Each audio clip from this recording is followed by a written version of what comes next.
Hello people! Ika-25th Ramadan serye na ito. At sa seryeng ito ay may bisita dito kumain yung family ng kapatid ng amo kong babae. At nag-request sila nitong apple salad. Nilagay ko dyan regla or alosiman leaves, cucumber, naglagay ako ng dill and corn. Ito naman green apple, hininiwa ko lang sa maliliit na cubes and then binabad ko sa tubig na may asin para hindi mag-brown. Sinet aside ko muna ang mga gulay na pang salad dahil mamaya pa naman yun i-mix. At nag-request din sila ng spaghetti bolognese. Smooth lang naman itong Ramadan serye natin dahil hindi naman complicated ang mga pinapaluto. Sa spaghetti bolognese sauce ay nagisa lang ako ng sibuyas, garlic. Gamit ko naman ang butter and then inad ko na yung isang plates ng beef, ground beef. Sa pangpalasa nag-add ako ng magic cubes, black pepper at mixed spices. At inad ko na yung isang bote ng ready to use na spaghetti sauce. In Filipino way, ganyan tayo magsimot ng mga natitirang mga sangkap dyan sa bote.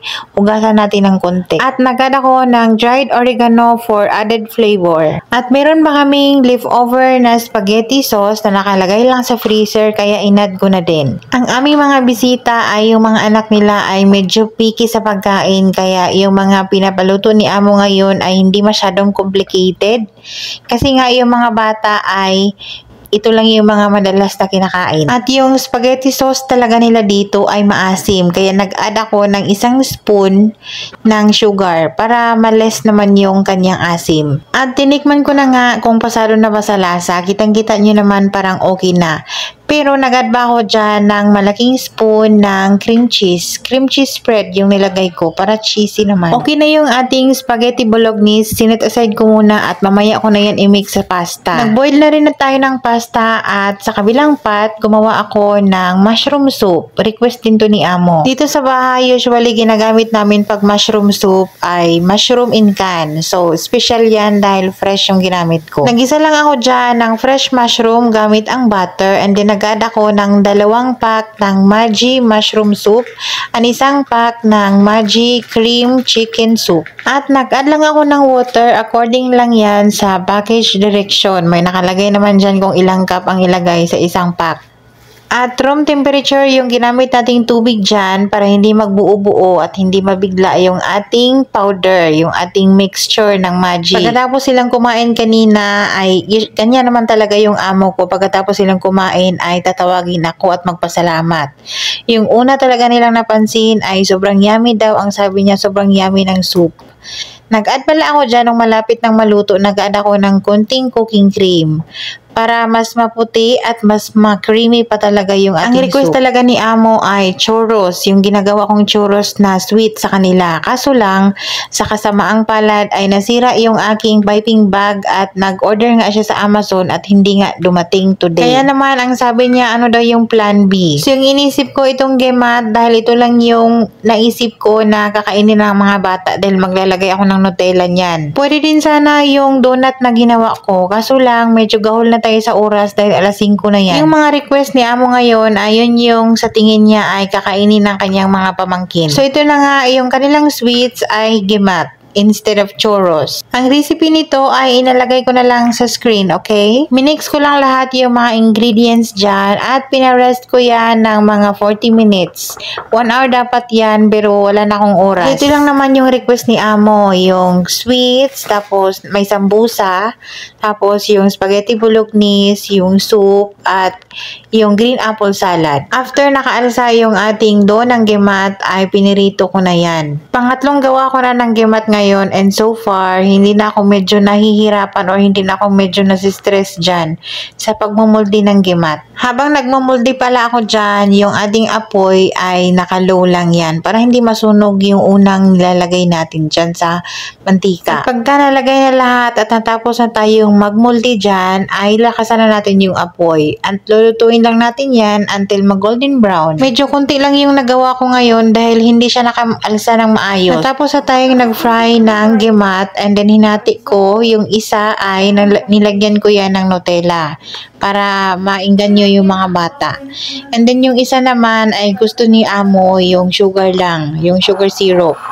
And then nag-add lang ako sa sugar syrup, nag-add lang ako ng sesame seeds. At sa mga oras na yan, nandyan na yung mga bisita at i-serve na nga ni Belly yung mga kape kasama itong sweets, itong gimat. After naman yan na serve ay sakto naman yan na nag-aadan na. Ibig sabihin, nagdadasal na sila at pwede na rin silang kumain. Oras na rin yan para mag-fry ako ng sambusa. At ito pala ay ang tawag dyan, shish barak. Dala yan ng mga bisita.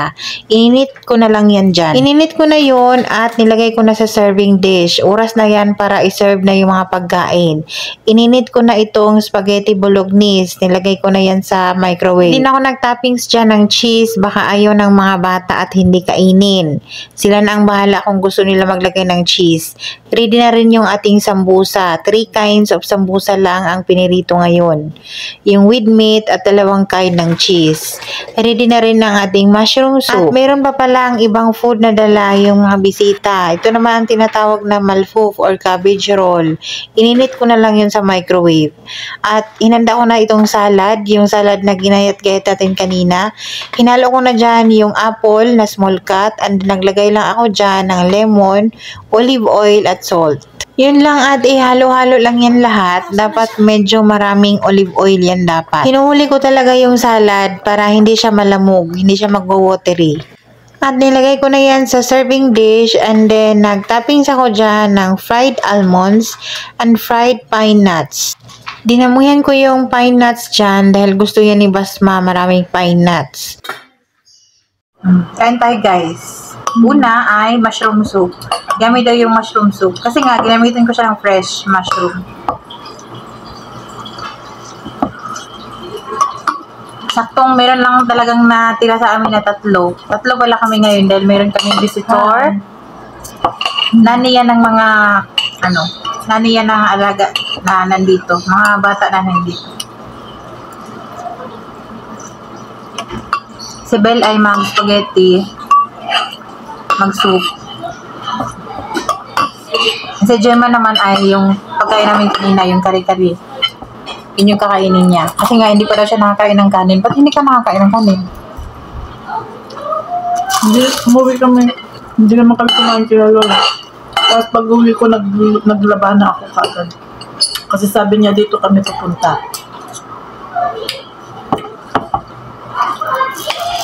Tapos pagkatapos punta tayo dun sa Baba House. Sa gabi pa lang alam ko na dito kayo. Kanina lang niya sinabi. Hindi yan nagsasabi siya siya. Saka lang sasabihin ko. Tapos magsalad ako, yung apple salad kanina.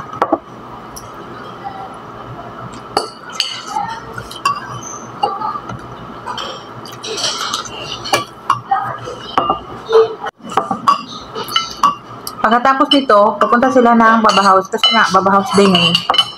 Sila Gemma, hindi ko alam kung kasama kami.